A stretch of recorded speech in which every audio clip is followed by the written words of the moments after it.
price pays also for the non-profit. And that's, Exactly. that's actually the fun part.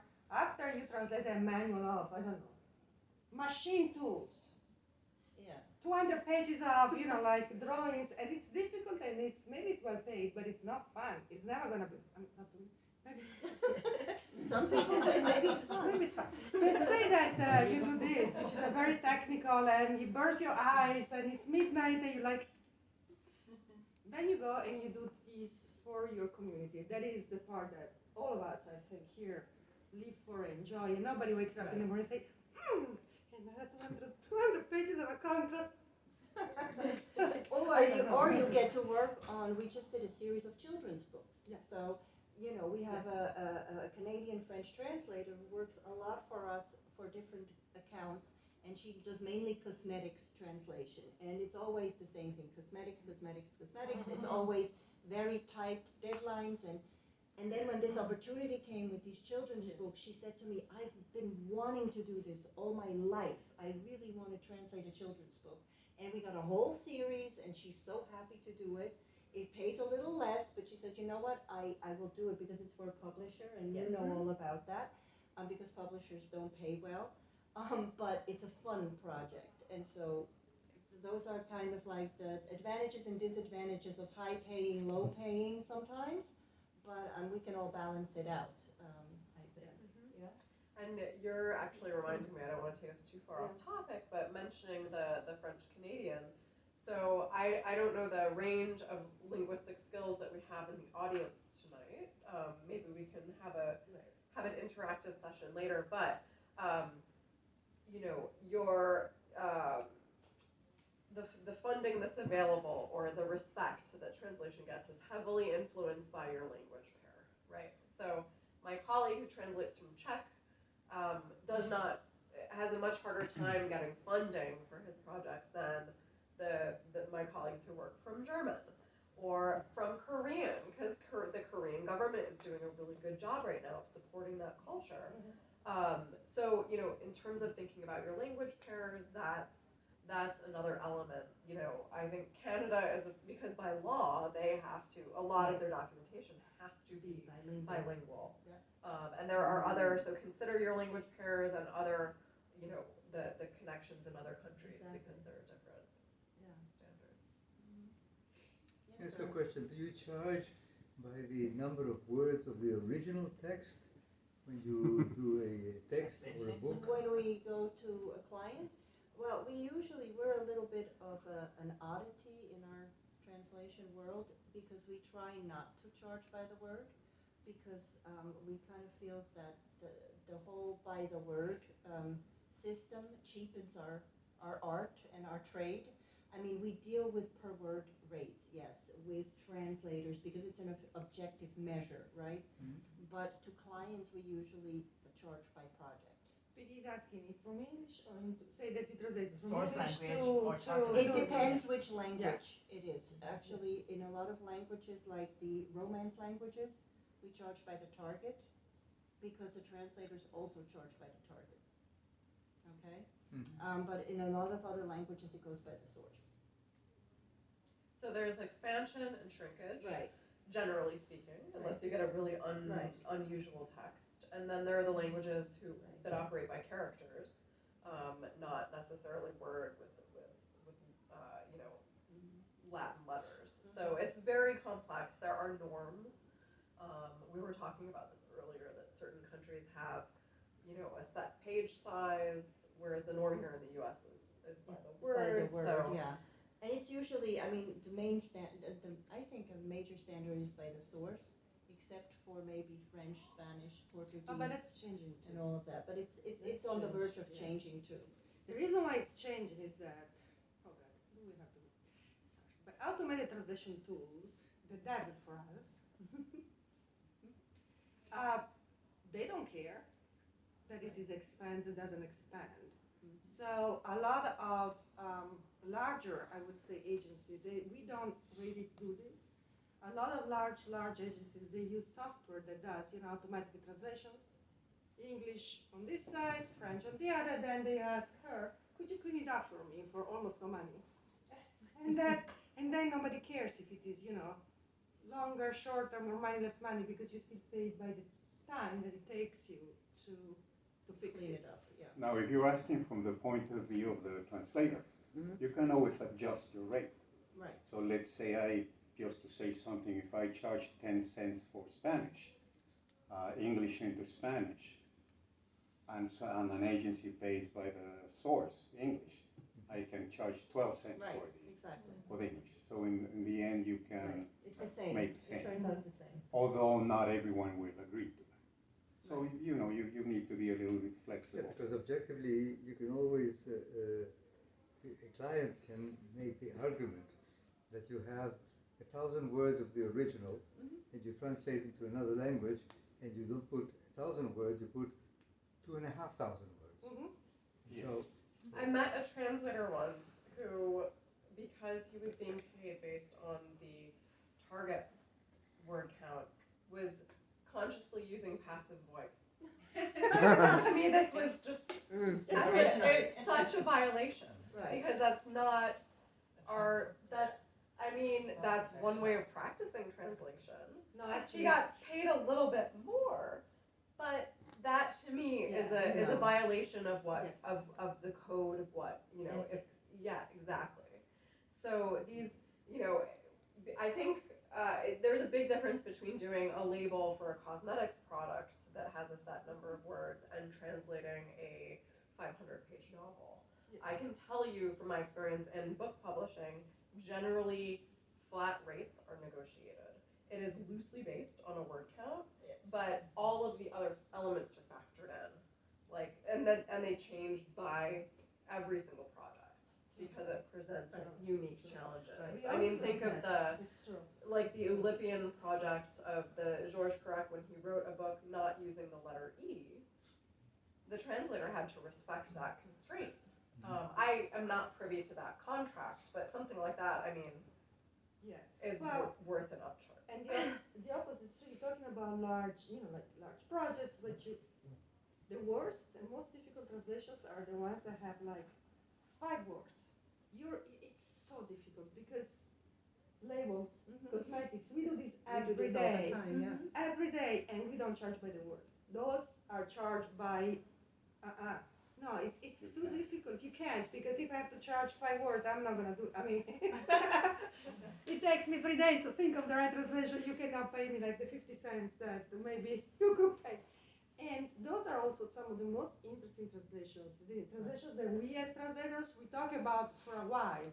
And one of the things I do, for example, is ad campaigns, which I love to do and I hate to do at the same time. Because sometimes you have clients who have come up with a fantastic ad, like, a campaign that in their I'm sorry to do this, I hope nobody gets offended. In their American brains, it works, right?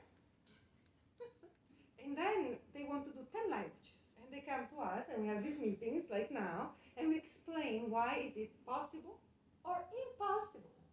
I think it wasn't Jim, it was somebody else. We had a very, very, very famous cosmetic client. Oh my God, Nicole knows the stuff. Who had this whole idea, it was many years ago. It was a cream that was going to make your skin whiter. At the time, Right. the brightening. At the time, it was for Asia, specifically for Japan. We did a campaign for Japan. I know.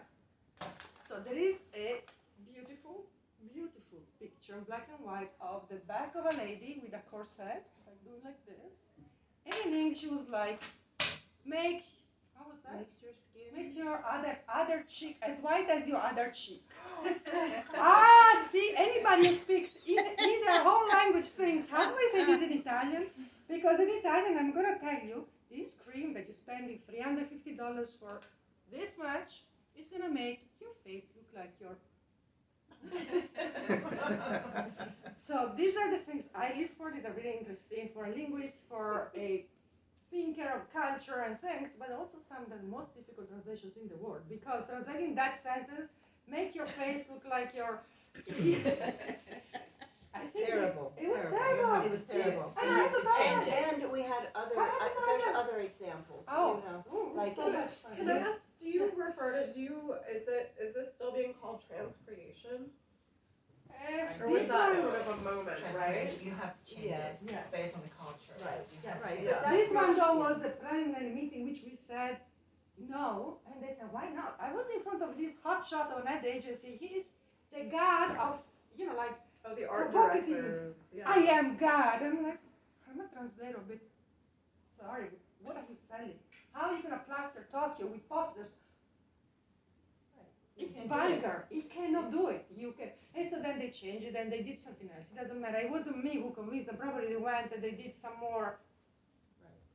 And But so it's, much it's fun. something we have to do a lot, is client education. Yes. It's called client education, and it will be part of anybody's daily bread if they Yeah. become a Yes. translator or a Especially agencies. Us as agents, but you on know. the spot. When Yeah. you on the spot even more, because Yeah. once in a while you have these cases in Right. real life, like Yeah, I Yeah. agree. Yeah, Yes. so our Yes. copy gets billed differently. One last point on this source versus target. When you bill based on source text, it's in advance you know the absolute cost. When it's target, you don't, because you have to wait till the final word count. Mhm. So you negotiate that with them, but that's also a reason agencies don't like to pay on target, because it's an unknown cost. Even though there are More or less, yeah. formulas where you, Yes. like for Spanish, you add 15% normally, and then you do it that way.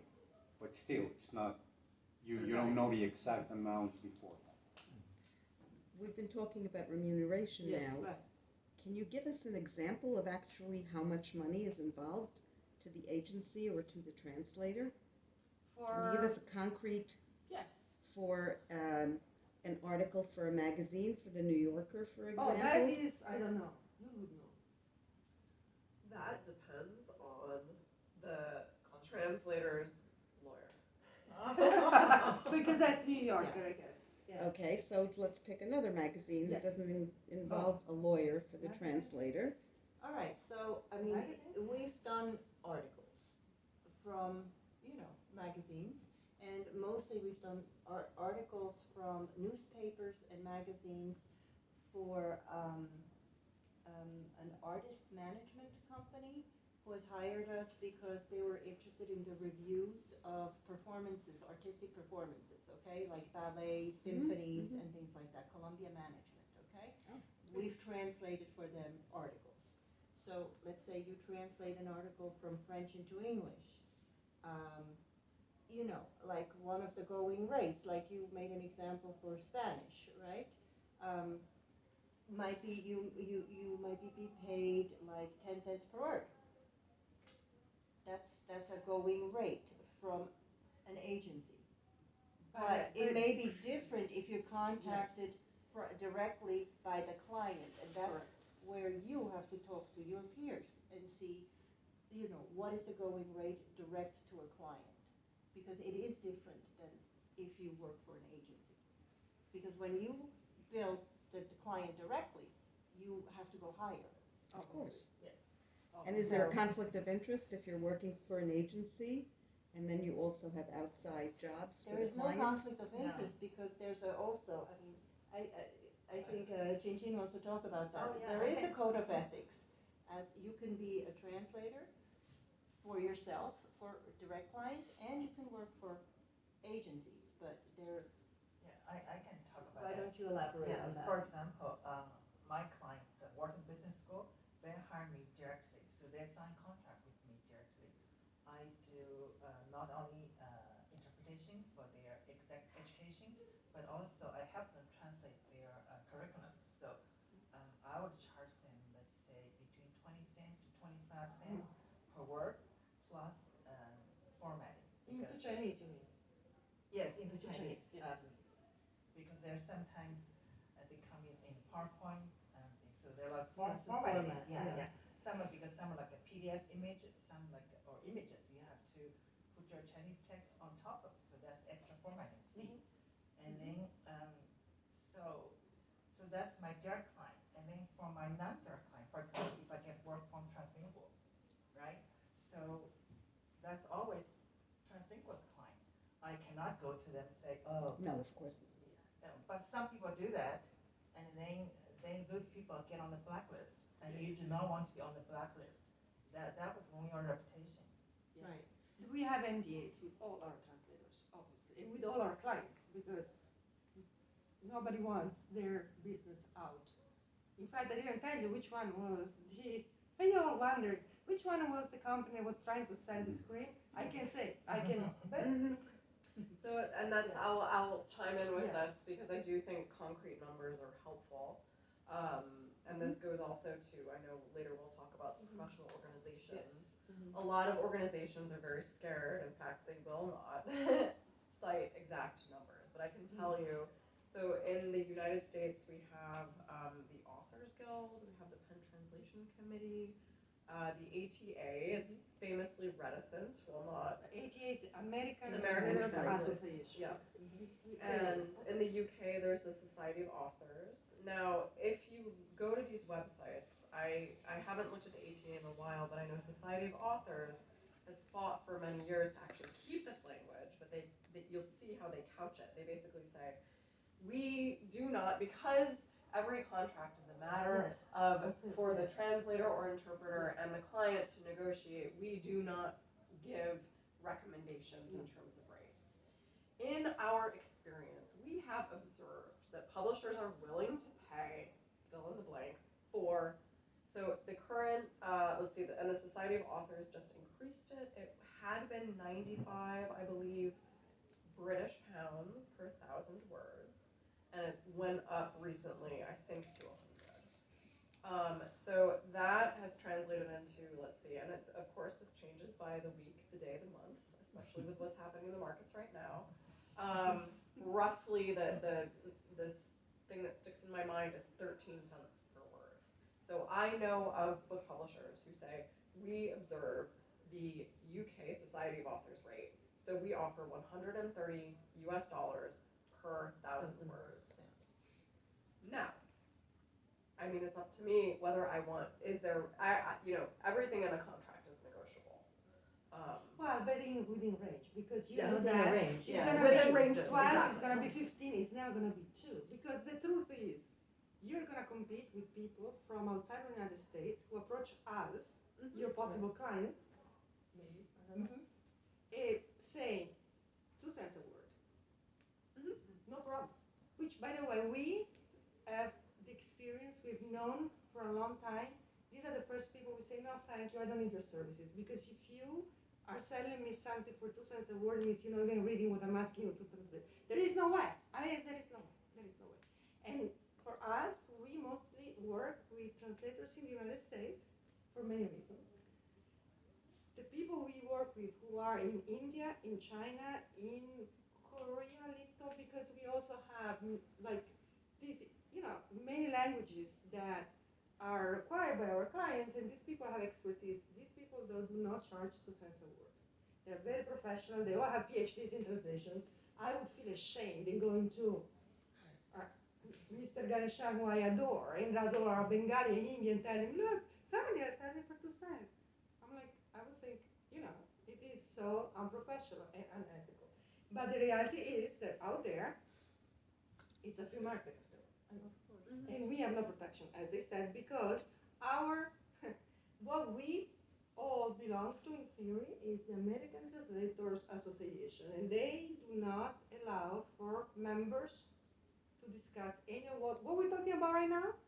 It's not a It discussion. is forbidden. Right. I mean, if you go to their meetings, they have introductory classes at their meetings every year for new translators, for people who like to understand how it works.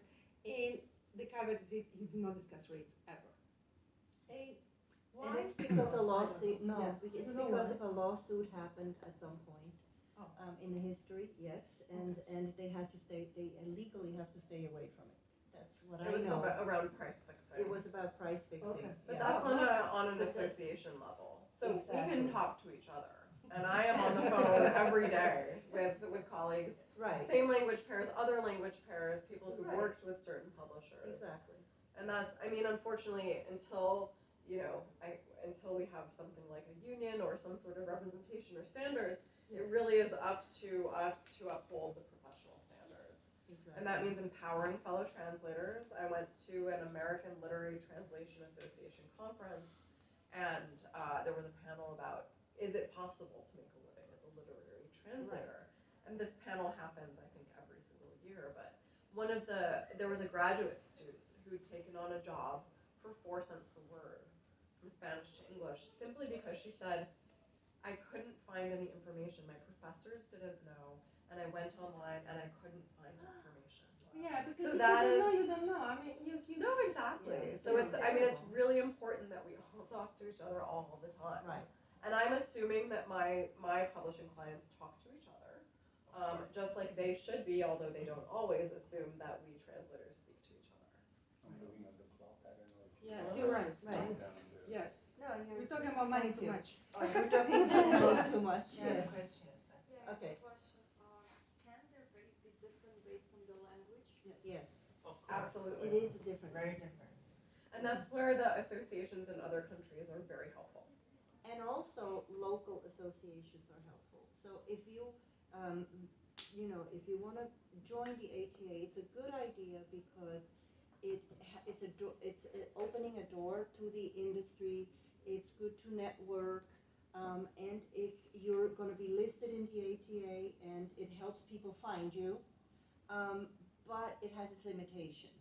So it's good to also join maybe a local organization like the New York Circle of Translators or any of the organizations that Alta has mentioned, because in those circles, there's more free talk about these subjects.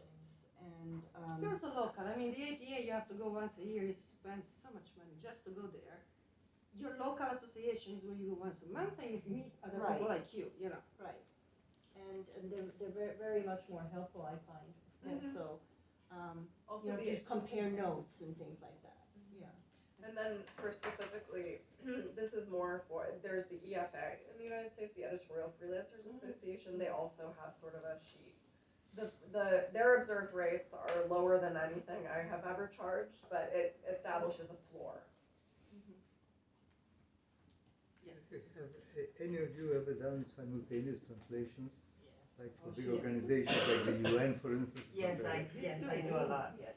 Yeah, and how do you manage to build them? Do they tell you how much they pay for your services per hour for, say, a particular conference? No, it's never per hour.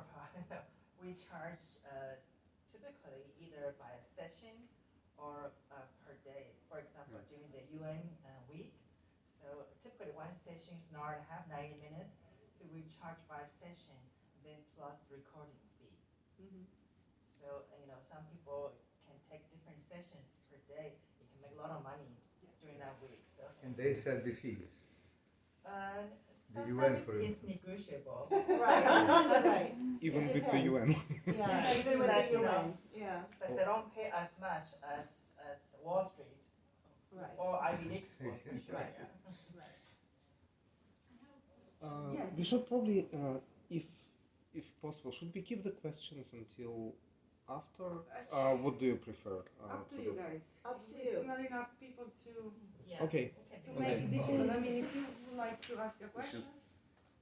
Yeah, so I do a lot of academic translations. So Academic. Oh, academic. Oh, okay. Yeah. So what I find is that I'm paid, I'm paid per word, Mm-hmm. but there is a lot of time that goes into research because often the author doesn't know, the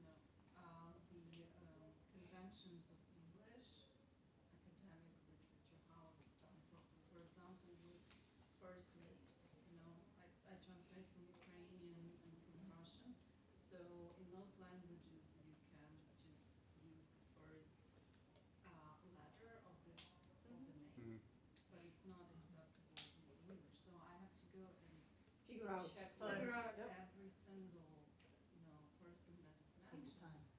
So, but I've never been able to negotiate, like an additional fee for that kind of work. So I end up sitting in front of my computer until 2 a.m. Wow. Have you ever asked the author of the article to provide full citations? Because if I they're do not- citing other articles and they abbreviate it, that's one potential solution that would save you the time. I do not have, I do not communicate with authors directly. Okay. So, I mean, I could, I guess I could ask. no, but I think that next time, Charge more. not be judgmental, she doesn't know how to do it, charge more. You send them the draft without all the researchers say, from now on, this is what I sell you for this basic price, if you want the polished.